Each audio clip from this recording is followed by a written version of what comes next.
Harfuuna daawwattootaaf dhaggeeffattoota keenyaa kun miidiyaa keessan bokkuu maltiimiidiyaa. Bokkuu maltiimiidiyaa torbaniin sagantaa gingilchaa. Furannee dhufnu kan torbee kanaaf furannee dhufee sagantaa gingilchaa torban kanaa qabatee kan isiniif dhiyaate.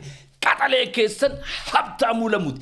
Kanneen sagantaa keenyaaf haaraa taatan toora YouTube'itti nu daawwattan YouTube chaanaalii keenya subscribe godhaa. Sagantaan keenya yoo isinitti tolte waa xiqqoollee irraa hubattan hiriyoota keessanii raabsuun dagatinaa. Haga xumura sagantaa keenyaatti nu waliin turaan afeerraa keenya yeroo hundaati. Ayyaana Oromoo itti jaanii.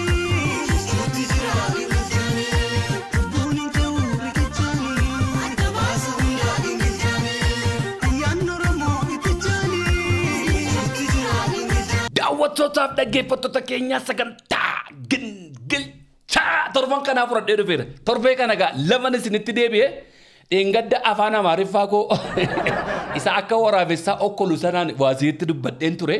Har'ammoo afaan Oromootiin dubbachuuf hanga dhibee waa'ee miidiyaa irraa waa jechuu barbaada. Fikchara kana ilaala. Fikcharri asirratti argaa jirtan kun dhugaan lafarra jiruuf dhugaan miidiyaa keessa jiru tokko miti. Namichi waraanamaa jiru, namichi salphachaa jiru, namichi arrabsamaa jiru, miidiyaan akka waan inni arrabsaa jiru yookaan salphisaa jiru yookaan waraanaa jirutti fakkeessee lafa kaa'uu danda'a. Yeroo baay'ee hanqina miidiyaan dubbanna. Yeroo baay'ee Oromoon miidiyaan qabu, miidiyaa haqaan qabu dhugaadha. Oromoon miidiyaan qabu. Miidiyaa baay'ee jiraachuu danda'a maqaa Oromootiin. Miidiyaa baay'ee jiraachuu danda'a maqaa Oromoo kan himatu. Dhugaadhaaf haqaaf. Inni kun abaa'oo ta'u, inni kun kaafaa'oo ta'u, inni kun badhaadhina ta'u, inni kun biltsiginnaa ta'u, inni kun waaqeffataa haa ta'u, inni kun kiristaana ta'u, inni kun pirootestaantii haa ta'u. Miidiyaan haqaan Oromoodhaaf dhaabbatu hin jiru baay'ee. Lakkii jarri kun Oromoodha. Ani waa'ee amantii isaanii miti. Ani waa'ee siyaasa isaanii miti. Ani waa'ee dhaaba isaanii miti. Sababii Oromoo ta'aniif irratti duulama. Cinaan dhaabbadha sagaleen taaf kan jedhee gadi ba'ee dubbatu hin agarre. Garee isaa duwwaa fi iyya hundisaa. Maqaan inni maxxanfatee deemu garuu maqaa Oromooti. Taappellaa inni ofitti maxxanfatee deemu garuu maqaa Oromooti. Garee isaa duwwaaf lallaba. Amantii isaa duwwaaf lallaba. Siyaasa isaa duwwaaf lallaba. Qe'ee isaa duwwaaf lallaba. Dhaaba isaa duwwaaf lallaba. Akka Oromootti gaafa duulli Phaaphaasii Oromoo irratti, Jeneraala Oromoo irratti, Beekaa Oromoo irratti, Hayyuu Oromoo irratti, Artistii Oromoo irratti gaggeeffamu lakkii jarri kun anaa fi dhiiga kooti jedhee kan mormu agartanii beektu. Jiraa qabna. Warri finxaaleeyyii kun waan tokko irratti walii galu. Si cabsuu irratti ittiin walii galu. Siyaasa adda addaa qabaachuu danda'u. Wal arrabsuu danda'u. Wal xiqqeessuu danda'u. Walitti bobba'uu danda'u. Garuu si cabsuu irratti immoo tokko. Maqaa si balleessuu irratti immoo tokko. Sirratti duuluu irratti immoo tokko. Walii isaanii walitti bu'an malee. Walii isaanii wal hajibatan malee. Siin si cabsuu irratti halkaniif guyyaa hojjetu. Obban darbe sagantaa tokko siniif hojjedheen ture. Waa'ee obbo Siisay Geetaachoo. Obbo Siisay Geetaachoo nama Oromooti. Hayyuu Oromooti. Beekaa Oromooti. Nama sirnaan illee barateedha. Nama naamusa qabuudha. Nama Oromummaan keessaa calaqqisuudha. Maqaan isaa baay'ee sooshaal miidiyaa kana keessa deemaa ture. Obbo Siisay hin tuqame jedhee miidiyaa gadi baaseef agartanii beektu. Tarii mootummaa keessaa waan hojjetuuf hanga'a mootummaa waan ta'eef lakkii nan galchu. Inni biltsiginnaadha. Lakkii anaan nan galchu. Inni badhaadhina jennee achitti ofirraa dhiibnee ta'e. Garuu Siisayitti kan duulamee fi sababii inni biltsiginnaa yookaan badhaadhina yookaan immoo asikinoo salaalee irraa ta'eef miti. Sababii inni Oromoo ta'eef itti duulame. Maqaan hamma kana isa xuraa'u. Siisay bira darbaa Phaaphaasii dheengadda agartanitti. Phaaphaasiin dheengaddaa afaan isaanii keessaa dammi roobu. Dogoggora isaanii agartanii yakki isaanii jira. Amantii sana keessa illee galee haasa'uudhaaf miti. Garuu haasaa isaanii keessatti dogoggora nagarra. Kaleessa gaafa Phaaphaasiin isaanii hojii waan isaan jedhan fudhatanii hojiin deemaa turan maqaa gosa isaanii maqaa eenyummaa isaanii kan dha'een jiru. Har'a garuu isaan gaafa dhugaa dubbatanii eessatti fidanii galchan. Miidiyaan maqaa Oromootiin jiru kan isaaniif dhaabbate jira. Kan isaaniif dubbate jira. Kan isaaniif falme jira. Jarri garuu wal ga'anii warri tiktookaroonni isaanii maal isaanii warri miidiyaa qaban biyya keessaa biyya alaa Phaaphaasii kana irratti sagalee tokkoon duulan. Uummanni Hamboo galatoomaa waan hojjettaniif. We proud of you. Hamboon yoomiyyuu nu boonsitan. Akka miidiyaatti garuu hin jiru. Akka miidiyaatti anas ta'e kan biraanis lakkii Phaaphaasiin keenya kun sababii akkas ta'aniif maqaan isaanii xuraa'aa jiru. Sagalee ta'uufi qabna jennee gadi hin baane. Isaan garuu sagalee tokkoon Phaaphaasii keessatti bobba'an. Isaan sagalee tokkoon hanga'a keessatti bobba'an. መቃኖ ቦሲሴ ሐመከነ ጋፈ በዱ ባለስልጣኑ አቶ ሲሳይን የሚያውቁ የአንድ ሶስት የቅርብ ሰዎችን አናግረን ነበር። በሲሳይ ሀብት በአሁኑ ሰዓት ላይ ከ3 ቢሊዮን እስከ 4 ቢሊዮን ብር ድረስ ይገመታል የሚሉት ገሌም ቢሮ ለፋ መጋላ ፍንፍኔ በኪ ኦቦሲሴ ኦገነኒ ቡልቻን ኮንዩ ሆሪ ሐመነ ሞቱማ ዳፋ ወልት ቀቡነት እንፈካቱ ሊሲራ ማልራ ቢሊየኒ ሰዲ hojjetaa mootummaa tokko birrii biliyoonii 3 haga 4 qaba jedhame maqaan isaa gaafa badu miidiyaan ani maqaa Oromootiin hin jira jette kan dubbatteerta. Lakkii jara kana wajjin siyaasaa wal dhabnu iyyuu malee siyaasaa wal fuuldura dhaabbannu iyyuu malee lakkii ani abaawoodha isaan bilchiginnaadha sababii kanaaf wal dura dhaabbanna garuu obbo Siisayitti kan bobba'amaa jiruu fi wanta inni Oromoo ta'ee fi kanaaf immoo obbo Siisayi cinaan dhaabbadhe miidiyaan jedhu jira. Ijoolleen tiktookoroonni haasa'an jirtu galatooma. Ulfaadha ulfina argadha kan dubbate jira. Jeranaalota Oromoo gurguddoo maqaa Oromoo qaban Jeranaal Shumaa Abdataaf Jeranaal Tasfaayee Ayyaalaw jaallannus jibbinus fudhattanis fudhachuu baattanis dhaloonni ammaa yoo fudhachuu baate dhaloonni gara fuula duraan fudhata. Jeranaalota Oromoo gurguddoo darban kan akka Jeranaal Taaddasaa Birruufaa kan akka Jeranaal Damis Bultoofaa kan akka Koloneel Abdiisaa Aagaafaa baay'ee isaanii jira. Jabana isaanii sana keessa tarii dhaloota jabana isaanii wajjin jiran biratti hin fudhatamne ta'a. Har'a garuu nuti ittiin boonna. Har'a nuti garuu akka gaachanaatti maqaa isaanii ittiin dhaadanna. Jeranaalota har'a jiran kana jireenya isaanii guutuu waggaa 30 ol waraana keessatti fixanii bu'aa ba'ii baay'ee keessa darbanii biyya kana kufaatii irra hambisanii leelaaw galabaanoo gaafa nuun jedhanii nurratti bobba'an warra ijoollee isaanii manatti dhiisanii lubbuu isaanii aarsaa kennuudhaaf lola gubbaatti aarsaa meeqa kaffalanidha. Jeranaal Shumaan faan Jeranaal Tasfaayee Ayyaalaw faan Jeranaalonni gurguddoon Oromoon har'a qaban yeroonni kun gaafa isaan sababii Oromoo ta'an duwwaadhaaf irratti bobba'an akka mootummaatti min kan irratti bobba'an sababii ijoolleen isaanii lamman wal fuuteef olola meeqattiin fayyadaman jeranaalota ijoollee iyyeessaa waraanatti guuranii ijoollee isaanii wal fuusisuu jedhan. Jeranaalli ijoollee isaa wal fuusisuu hin qabu. Jeranaalli qofaa isaa kontiraata fuudhe maatiin kun qofaa isaanii kontiraata fuudhanii biyya kana isaanis biyyaaf lolanii waggaa 30-40 aarsaa kaffalanii ijoolleen isaaniis kaffaluu qaba. Isaan waggaa 30-40 biyya kanaaf aarsaa kaffalanii ijoolleen isaaniis aarsaa sana kaffaluu qabdi. Isaan duwwaata kontiraata fuudhee biyya kana dirqama ijoollee isaanii duwwaa dhaqee loluu qaba. Dirqama immoo Jeranaala waan ta'aniif ijoolleen isaanii wal fuudhuu hin qabani. Ijoollee heerumsiifachuu hin qabani. Cidha kana gubbaatti argameeran akkaataa ala kana itti odeeffamu dhaggeeffadha. የልዩ ዘመቻዎች አዛዥ ሌትናንት ጀነራል ሹማ አብደታ ልጅ የሆነችው ሀዌ አብደታና የኃይል ስምሪትና ክትትል መምሪያ ኃላፊ ሜጀር ጀነራል ተስፋዬ አያሌው ልጅ የሆነው ናኦል ተስፋዬም በመጪው ቅዳሜ የሰርግ ስነ ስርዓታቸው በአዲስ አበባ እንደሚያከናውኑም ተነግሯል። ይህ በከተማዋ ታሪክ ታይቶ የማይታወቅ ውድ ድግስ የተባለለት ሰርግም በሚሊኒየም አዳራሽ ይካሄዳል ያሉት ምንጮቻችን ድግሱን ለማካሄድም ከተቋማትና ከባለ ሀብቶች በጀነራል ሹማ ስም ብቻ 165 ሚሊዮን ብር ተሰባስበዋል ይላሉ። ኮሚቴ ተቋቁሞ ከመከላከያ ከባንኮችና ከባለ ሀብቶች የተሰባሰበው ይህ ገንዘብ የሁለቱም ሲደመር 300 ሚሊዮን ብር ይደርሳል። cidha amma yoonaatti dhaga'amee argameen beekne Itoophiyaa keessatti cidha ajaa'ibaa cidha guddaadha jedhan erga cidhi kun ta'ee miti kan isaan dubbatan hirraagan gara fuula duraatti cidha kanaaf milkeessuudhaaf birrii Itoophiyaa miliyoonii 300 walitti qabameeran. Jarri kun sirna darbe keessa turan. Sirna mootummaa darbee keessa turan akkuma bara mootummaa isaanii sanatti yaadan isaan utuu ijaa hin argin utuu gurraan hin dhagayin dursanii raaguu isaaniiti. Bara wayyaanee keessa ilmaan Jeranaalaa lama osoo akka kanatti wal fuudhanii waan isaan amma jedhan kanatu ta'a ture. Birriin kanaa ol tutti dhangala'aa ture. Karaan kanaa ol cufama ture. Taankiidhaan iyyuu dhukaasamaa deema ture. Garuu cidha kana mudhanne ija keenyaan agarre. Waaqayyoon akka ragaa baanuuf nu geesse. Waaqayyoon waan kana ilaalee akkan dhufe isinitti dubbadhuuf sagantaa waaqayyoof carraa waaqayyoo yeroo waaqayyoo ta'een cidha kana keessa dhaqan. Dhugaa rabbii cidichatu dhaxxanee gartanii hin gaddituuf. Jeranaala keessan jedhee gaafa dhaadachaa ture. Jeranaalli akka kana iyyeessa ta'uusaayyuu dhaqee arguu kootti hin gaddan.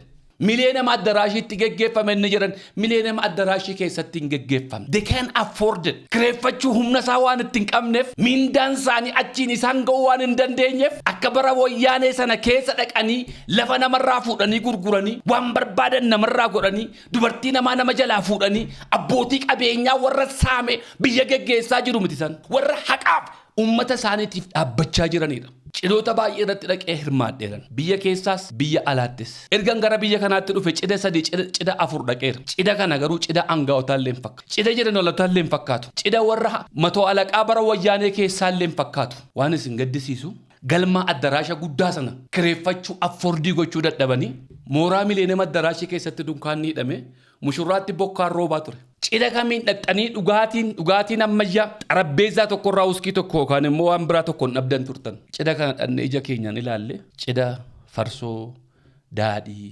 araqeedhaan waan affordii gochuu danda'aniin nyaata manatti hojjisiisanii sangaa mooraa isaanii keessatti qalanii fidanii ittiin ijoollee isaanii wal fuusisan.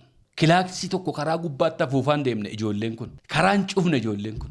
Akka warra isaan baala gizee ta'anii jabana isaanii keessa dhukaasaa karaarra deemanii abbaa barbaadan abiyuuzii gochaa deemanii miti. Wanti achitti annaqee arge cidha ijoollee jeneraalota gurguddoo lamman natti hin fakkaanne. Isa kana gaa inni miidiyaan nama miidhame akka nama miidheetti fakkeessee dubbatan ni jennuun. Silaa osoo maallaqa amma jarri kun dubbatan kana ruubii isaa argatanii keessummoota isaanii jeneraalota gurguddoo angaawota gurguddoon bokkaa keessan ta'an turan mileena maddaraashii mooraa keessa.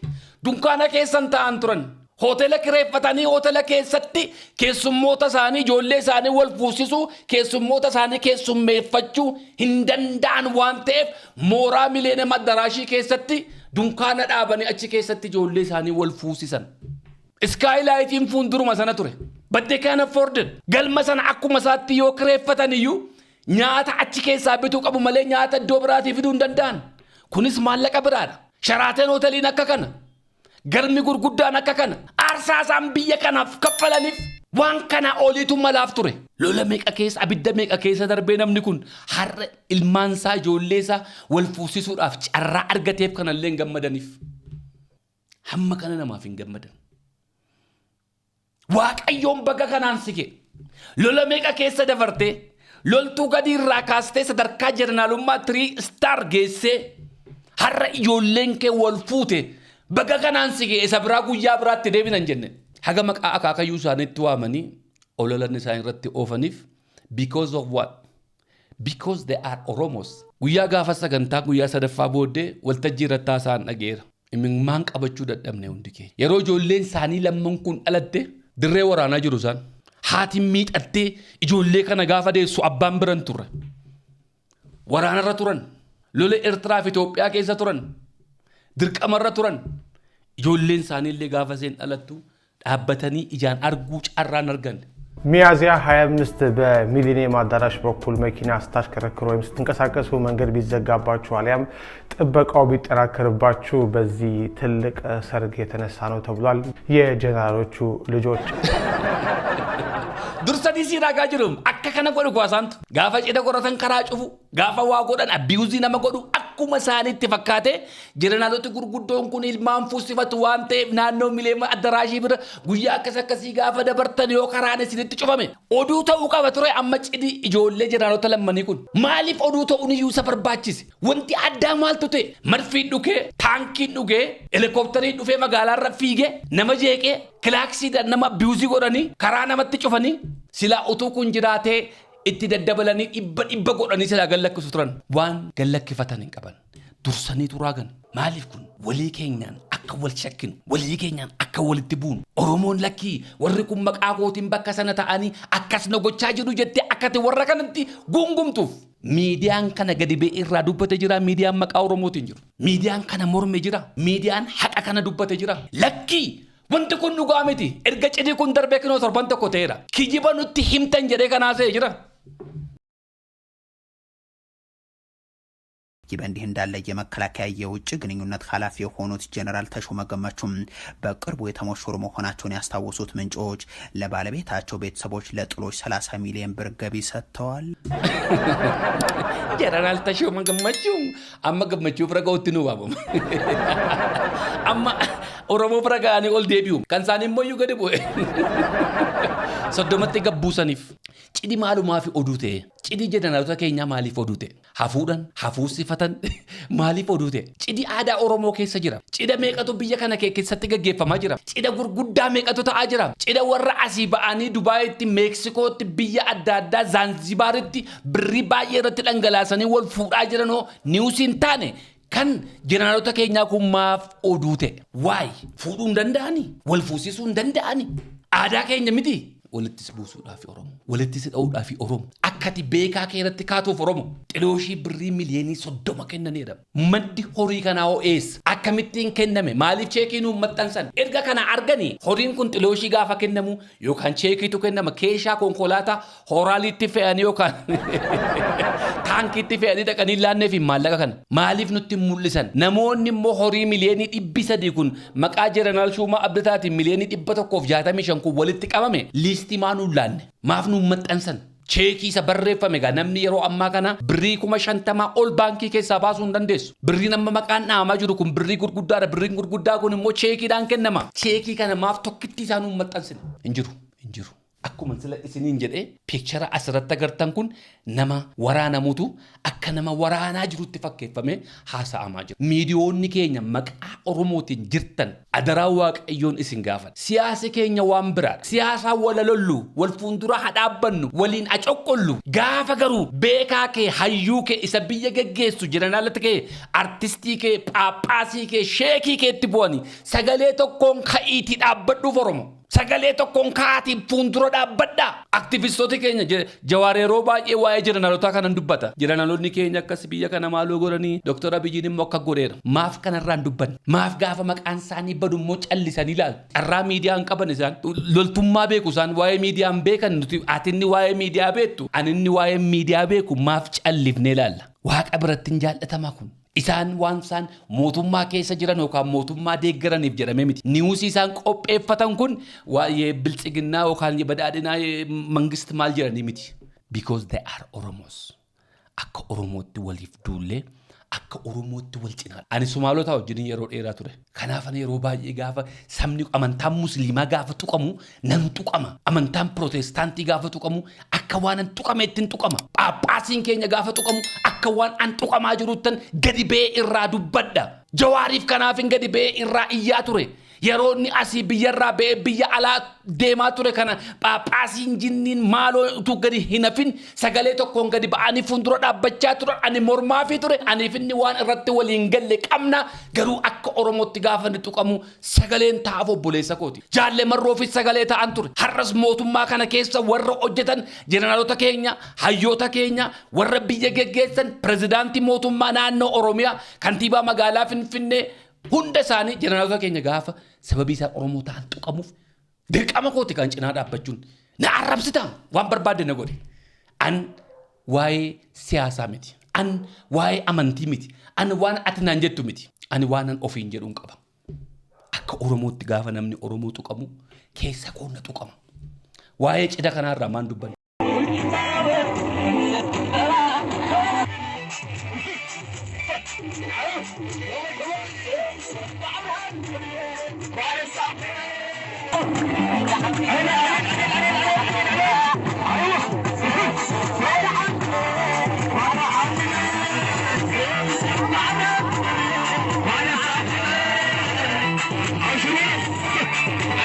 Abbaa cidha kanaan beeku afaan Tigiriffaa sirbu hundi isaanii shugguxii ol baasaniiti kan shugguxiidhaan fokkoraa dhaadachaa jiran. Waa'ee kanaarraa dubbatanii, waa'ee kanaarraa haasa'anii ijoolleen jeneraalota keenya har'a wal fuudhan kun karaa gubbaatti machaa'anii nama jeeqanii akka ijoollee isaanii durii nama abiyuuzii godhanii jabana wayyaanee keessa bara. Nama jeneraala guddaa tokko miti nama jeneraala sana beeku yoo beekte yoo ati bakka guddaa jirta. Har'a garuu sirni jiru kana maatiin jeneraalota keenya har'a maal keessa jiru hin beeknu. Akka sirna darbee keessa jiru obbolaa isaanii argaa hin jirru. Durii obbolaa isaanii mitiiti nama isaaniin beeku soddoolii isaanii gaafa beektu ati bakka guddaa jirta. Sirna sana akkuma baras kan isaaniitti fakkaatem har'a kana keessa hin jiru. Warri har'a biyya kana geggeessaa jiran, warri har'a sirna kana geggeessaa jiran jeneraalonni gurguddoon ilmaan isaanii bara wayyaanee keessa akkas otoo wal fuutee taankiidhaan BM'dhaan akka isaan ajjabanii deeman shakkii tokko hin qabu. Har'a garuu sana dhaban. Kanaafi akka Oromootti waliif dirmachuu akka Oromootti sagalee waliif ta'u bakka barbaadde jiraatu dhaaba barbaadde keessa jiraatu wal labbii keenya gola keessatti godhan wal morkii keenya gola keessatti godhan gaafa garuu namoota kee gurguddaa akka inni nama keessa deemuu hin dandeenyetti mataa keessa gadhaan callistee biran darbin bor namatti jaallattu bira ga'a. Amala warra Sumaalee afuran warri Sumaalee walii isaaniin gosaan maaliin walitti bobba'aa oolu. Alagaan tokko gaafatti bobba'u garuu kan isaanii lafa ka'anii sagalee tokkoon achitti bobba'atu. Amala kanarraa afuran. Cidhi guyyaatti aanu Friendship Square jedhama fakkaata naannoo Sharaateen fuula dura. Cidha sanas dhaqeera. Cidha mucaa Dr. Warqinee Gabayyoo. Cidha ajaa'ibaa ture. Cidha amma yoonaa seenaa Itoophiyaa keessatti ani immoo dhaga'ee hin beekne. Cidha isa kanan gabaasan. Cidha guddaa, cidha bareedaa.